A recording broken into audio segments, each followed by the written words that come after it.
क्या आप जानते हैं कि बुंदेलखंड की पहचान माने जाने वाले टेसू और झिंझिया जैसे लोक पर्व अब धीरे धीरे विलुप्त होने की कगार पर पहुंच चुके हैं। वो दिन याद कीजिए जब गांव की गलियों में बच्चे मिट्टी के टेसू बनाते थे, महिलाएं झिंझिया के लोकगीत गाती थीं और पूरा वातावरण लोकधुनों से गूंज उठता था।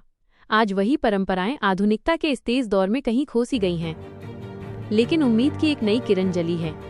उरई के नजदीक स्थित प्राथमिक विद्यालय अमखेड़ा विकासखंड माधोगढ़ में आज शनिवार की गतिविधि के तहत टेसू झिंझिया विशेष आयोजन किया गया।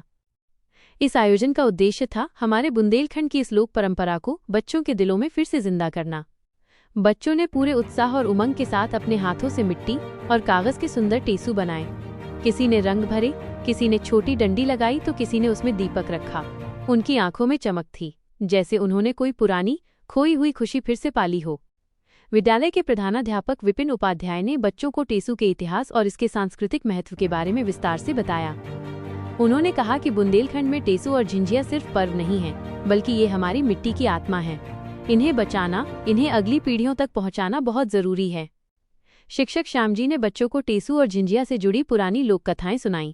कैसे गांवों में बच्चे दीप लेकर घर घर घूमते थे, गीत गाते थे और हर कोई खुशी से उन्हें कुछ न कुछ भेंट देता था।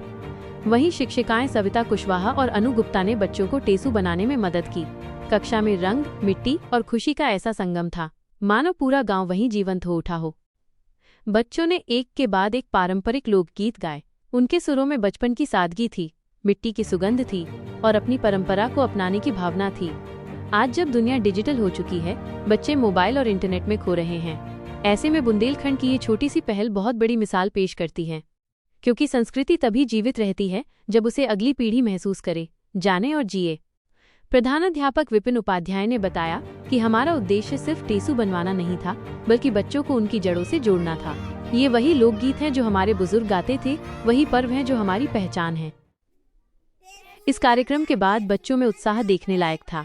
कई बच्चों ने कहा कि उन्होंने पहली बार टेसू बनाया और अब वे अपने घर जाकर भी इसे दोहराएंगे। विद्यालय परिसर में बच्चों की आवाजों से माहौल गूंज उठा। हमारे टेसू बन गए हैं। बुंदेलखंड की ये पहल सिर्फ एक गतिविधि नहीं, बल्कि सांस्कृतिक पुनर्जागरण की शुरुआत है, जहां आधुनिकता के बीच लोक संस्कृति फिर से सांस ले रही है, जहां बच्चों के हाथों से मिट्टी की खुशबू और दिलों में अपनी परंपरा का गर्व महसूस हो रहा है। बुंदेलखंड की मिट्टी की यही तो खूबसूरती है, जहां गीत, मिट्टी और संस्कृति आपस में घुली मिली है। अगर ऐसे प्रयास लगातार होते रहें तो यकीन मानिए, टेसू और झिंझिया जैसी परंपराएं कभी विलुप्त नहीं होंगी, बल्कि नई पीढ़ी की पहचान बनकर खिल उठेंगी। ये सिर्फ एक पर्व नहीं, ये हमारी संस्कृति की सांसें हैं। इन्हें बचाना हम सबका कर्तव्य है।